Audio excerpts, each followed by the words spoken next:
I wanted to come on to the whole career aspect of your coaching and the career coaching itself. Given now, as you know, and as we were talking earlier, like COVID has affected like everyone in people have lost jobs and so on, and everyone right now is in a space that there's a high demand for jobs, but the supply is very low. So what advice, I don't know if you worked with clients during this period in terms like specifically focusing on the career aspect, but what advice would you give people to start like looking forward? How would you advise them to start looking? What are the kind of things they should be thinking about that might help them maybe get that next job or make that career change? Definitely interview skills and like the sales skills, marketing skills. So those things, like there's so many YouTube videos on these topics, like with good advice. Yeah. Not a fluffy one where it's like repeating the same things, but solid advice. And to practice those skills and to get, even it might be a different career and sales doesn't have anything to do with it. Learning how to do that effectively and asking questions and understanding the other person's perspective, what they're actually looking to see if there's a match. In the end of the day, we want to have a good match when we hire somebody. We want to make sure, and most of the time we do the due diligence to check up their backstory to see if they have a good reputation, because now we're identifying our company's reputation with the other person. So all of this needs to be understood. So that's why profiles are important, like the social profiles are very important. What you put out there, it's like part of who you are. Yeah.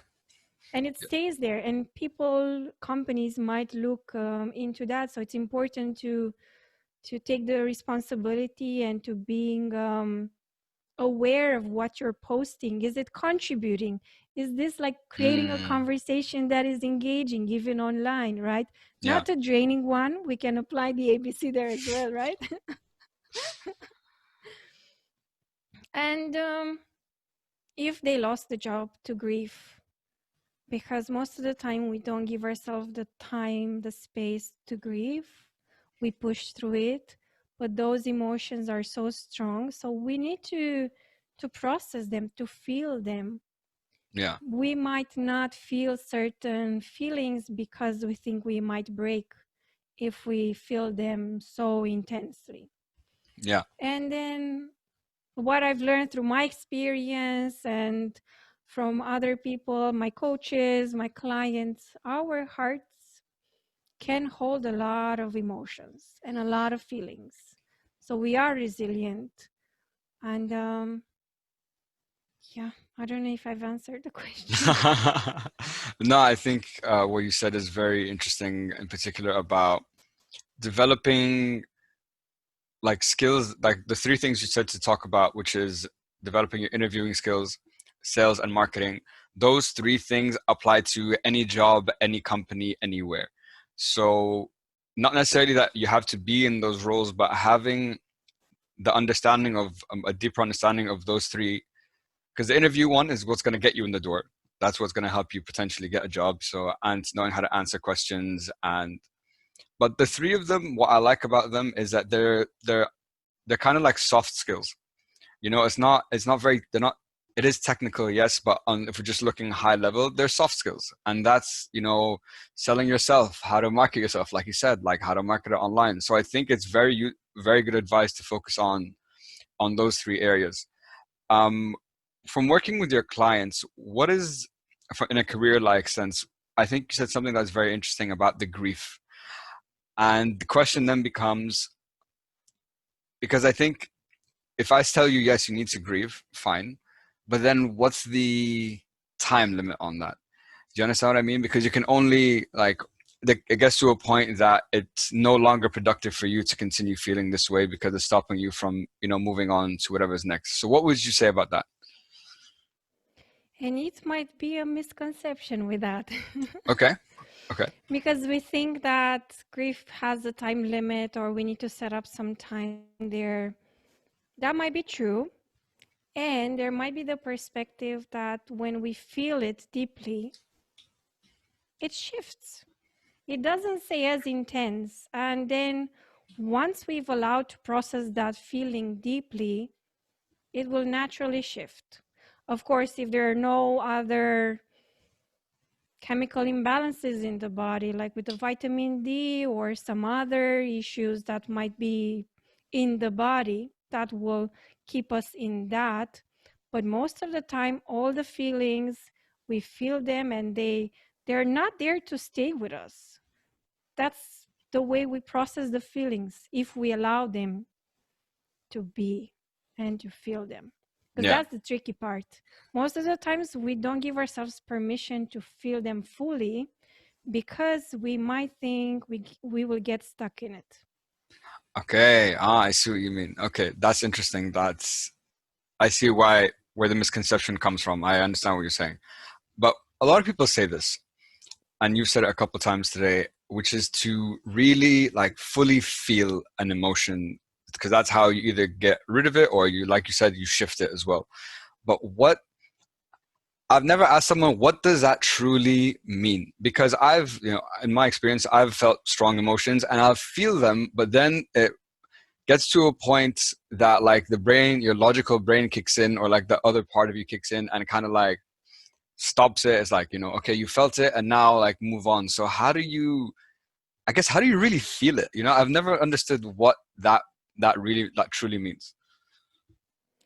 So there I would look, and with your permission, I might ask this. Would that be okay? Yeah, of course. So I would ask, like, who's that voice? Who has that voice in your mind that is asking you, like, now it's time to move on? Because it's not your natural voice. I don't believe that. Maybe at some point, and going back to childhood, there's somebody who observed you in that state and didn't allow for the emotion or for the feeling to be fully developed in you. Mm, mm. So then you took that as the process. And for many of us, we do that and we believe that's our own voice. Okay, interesting. So you're saying that that voice that you're talking about that tells us or maybe prevents us from feeling that emotion and to just like you feel it but not maybe fully feel it and just like move on, might not necessarily be like our voice but has something we've learned given our experiences in life and the people what people have told us like as we throughout our life. Mm-hmm. Okay, that's interesting. I never thought of it like that because I always thought I'm pretty sure it's my voice, but maybe not. Maybe you're right. Maybe you're right. Guess I have to dig a That's little bit like a deeper. deeper exercise you do in private with Yeah. your therapist, your counselor. So Yeah. we will not be doing this online.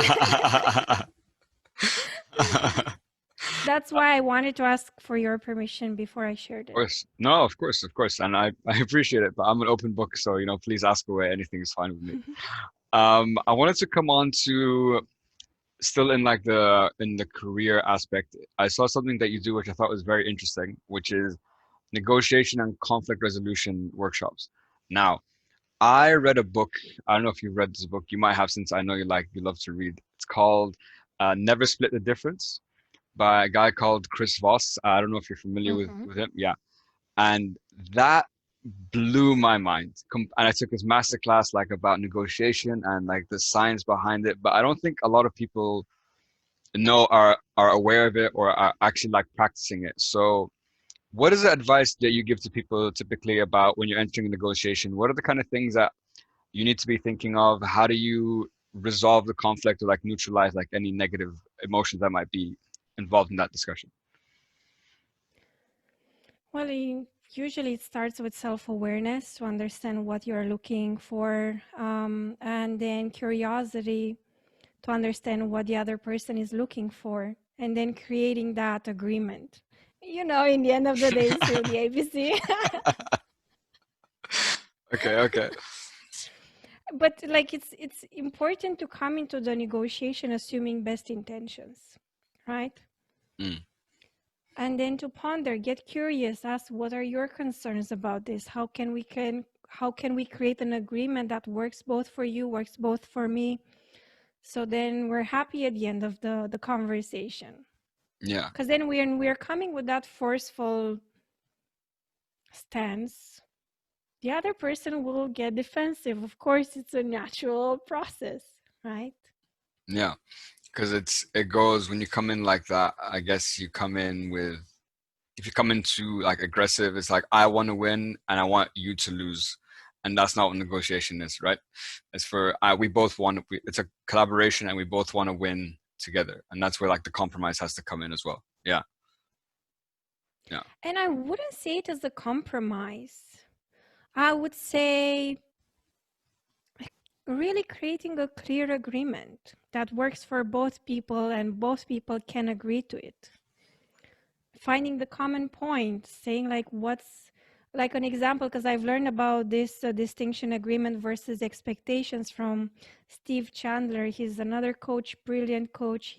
He's written so many books, and he was talking about an example saying at the factory they had a deadline and the company was promising to the clients the results by Friday, but then they couldn't deliver it and the clients were angry, and of course you know how that happens.